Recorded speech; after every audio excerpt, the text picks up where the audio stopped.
Hey guys, Shane here with One Shift at a Time, and we're back with another episode of the XFL Power Ranking. This is episode 3, and we're into week 5 of the XFL season, and it is really taking off. Popularity is getting crazy, especially in St. Louis. That stadium looks packed. We'll get into it all.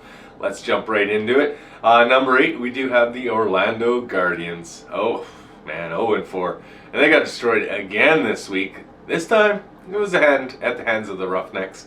The Roughnecks spanked them 44-16, and they only have one rushing touchdown this whole season. So that might be one of the causes of the futility in Orlando. They are going to take on Vegas, so somebody's going to have to win that game. That's going to bring us to number 7. It is the Vegas Vipers. They're also 0-4, and they lost their 4th straight game as they dropped also to the DC Defenders. So in fairness to these two teams, they were taking on the top 2 teams in the league, but they've lost to the worst as well. They did lose 32-18, and again, this team is struggling with the ground game. They only have 307 yards of rushing in 4 games. That's really not going to help them. They, as I said, do battle in the battle of the losers. As I said, someone's going to have to win that one. Number 6, it is the San Antonio Brahmas. They are 1-3. They did have their only win come against the Guardians. That was back in week 2, and they have since then lost their next 2 games in a row, including the 15-6 loss against the seadragons. They do take on the Arlington Renagades on Sunday, and they're right here, number 5. We have the Arlington Renegades, 2-2, and they're fresh off their 24-11 loss to the St. Louis Battlehawks. They also lost to the Roughnecks, but they did pick up their 2 wins over Vegas and the Guardians. So, I mean, that's a theme that we see. We are going to need to see them beat a team that's not those 2 to really move up the standings.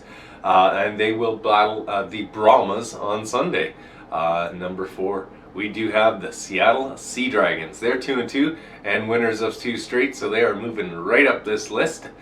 They did lose the first 2, of course, but they have 1,114 yards passing. They're the only team over 1,000. There's barely one team that's over 900, so they are just absolutely destroying the pass game. It's not hard to see what this team's strength is. Josh Gordon is absolutely looking like a beast. He's not letting age get the best of him, that's for sure. They do have a Thursday night matchup against the Houston Roughnecks, so I'm looking forward to that one.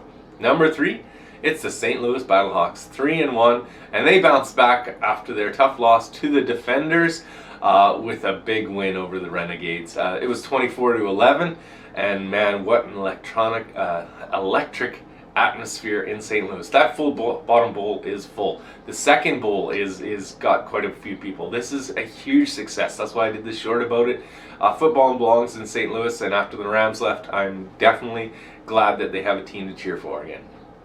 Number 2, it's the DC Defenders. Are 4-0, and there was a little bit of a change at the top here as the Defenders dropped even far in their passing. They're now 3rd worst in the league in passing, but they do have the best run game in the league, so that does help them. That keeps them right near the top.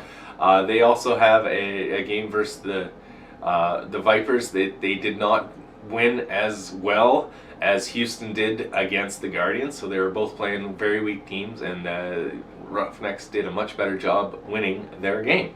So that is going to put number 1 as the Houston Roughnecks all the way up now, 4-0, claiming that number 1 spot. They are 2nd in passing in the whole league. They're 2nd in rushing in the whole league, and they've only allowed, I believe it's 54 points over these first 4 games, which is absolutely phenomenal.